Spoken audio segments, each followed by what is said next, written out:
नेमकं भारतीय जनता पक्ष करतंय काय तर हेच कोणाला कळत नाहीये.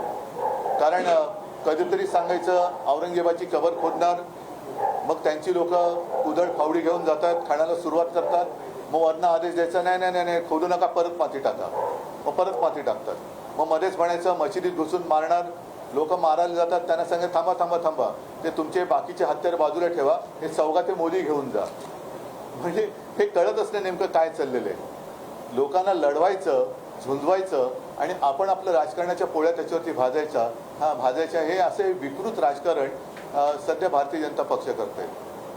मला काल मी साधारणतः मध्ये ही चर्चा बघत होतो. या चर्चेत वक्फ बोर्डातल्या काही सुधारणा आहेत, जरूर त्यातल्या काही चांगल्या आहेत, त्याच्याबद्दल काही वाद नाही. पण आत्तापर्यंतचा अनुभव असा आहे की यांचे दाखवायचे दात आणि खायचे दात हे वेगळे आहेत. गरीब मुसलमानांबद्दल त्यांनी जे बोलले त्याच्याबद्दल मी भाष्य करेनच, परंतु 370 कलम जे कलम काढले गेले काश्मीरमधलं, आम्ही पाठिंबा दिला त्याला. याचं कारण ज्या वेळेला तिथे जी काय अंधाधुंद एक बेबंदशाही चालू होती आणि अनेक हजारो काश्मीरी पंडित हे आपल्या देशात आपली घरं सोडून आपल्या इतर राज्यांमध्ये निर्वासितासारखे फिरत होते, तेव्हा हिंदू हृदय सम्राट शिवसेना प्रमुखांनी त्यांना महाराष्ट्रामध्ये आश्रय दिला.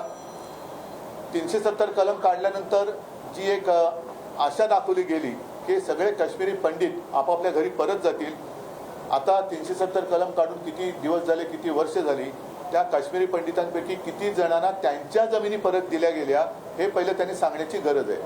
म्हणजे वक्फ बोर्डाची जमीन जरूर, त्याच्याबद्दल तुम्हाला काय निर्णय घ्यायचा तुम्ही घेतलाच आहे काल, पण काश्मीरी पंडितांच्या जागा तुम्ही देणार आहात की नाही परत?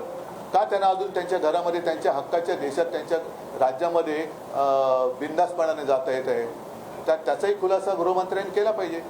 त्याचबरोबरीने आपण पाक व्याप्त काश्मीरची जी जमीन आहे त्याच्याबद्दल काही भूमिका घेतलेली नाही आहे. चीन तर मी असं ऐकलं की तो जो काय कुठला लेक आहे तो पेंगॉंग काय आहे पेंगॉंग लेक, तिथला जवळपास 40,000 वर्ग किलोमीटरचा भूभाग त्यांनी व्यापलेला आहे. आपण कोणीच त्याच्याबद्दल बोलत नाहीये.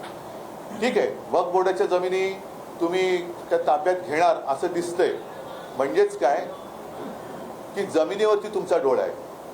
बरं, कालची सगळ्यांची जर का भाषणं ऐकली तर मला वाटतं देशाच्या इतिहासात पहिल्या प्रथम देशाच्या संसदेत मुस्लिम समाजाचा कळवळा आणणारी भाषणं ही म्हणजे अतिशयोक्ती करायची झाली तर जिनांनाही लाजवेल अशी मुसलमानांची बाजू घेणारी भाषणं ही खुद्द अमित शहापासून त्यांच्या सर्व मित्रपक्षांनी काल केलेली आहे.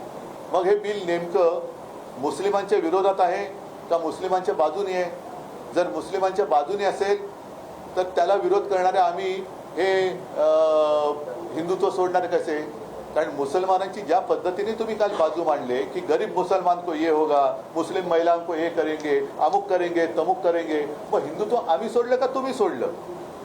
कारण आमच्यावरती जो काय आरोप करताय की बाळासाहेबांचे विचार काय आहेत, बाळासाहेबांचे विचार 95 साली जेव्हा या राज्यामध्ये सत्ता आली होती तेव्हा इथेच BKC मध्ये हिंदू हृदय सम्राटांनी त्या मुस्लिम लोकांना मोठा त्यांचा जो काही इस्तेमा म्हणून उत्सव असतो तो करण्याची परवानगी दिली होती.